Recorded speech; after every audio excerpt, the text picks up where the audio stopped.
dito po sa kahit 3 beses mo na sinunod namin eh. Hindi mamamahon. Hindi ka pinagpapawisan eh. Walang kamoy ako eh. Ah, Walang kamoy na ikaw ba ano. Nagtataka lang ako doon sa iba na nakakamit eh. Lamig-lamig na ka. talagang ganun na talagang amoy nila. Power na.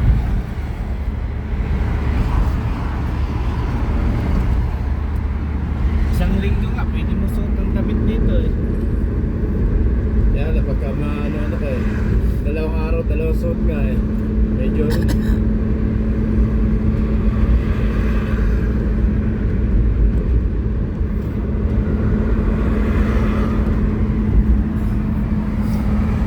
May time pa rin na pagpawisan ako dyan eh.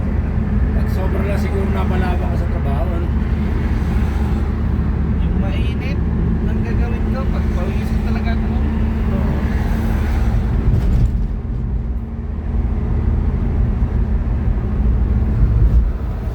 Sa Qatar, hindi mo magagawa yun eh. Yung kadarating lang sa sakay, gagalawin na. Mainit, tapos mainit na yung singaw ng makina. Doon sa Jisan, Hindi mo magagalaw basta-basta. papahingahin mo yun. Alam mo, papalit ka ng spark plug. AB8 yung Caprice or GMC. Hindi mo pwedeng galawin yun. Pahingahin mo muna. Para kang niluluto na.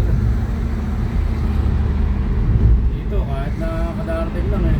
Hindi mo lagi tirahin eh. Ang ginagawa ko nga minsan pag pahingahin ko konti, tapos mamaya dalhin ko doon sa washing. Sprayan ko ng Tubig. tubig para bumaba yung temperature.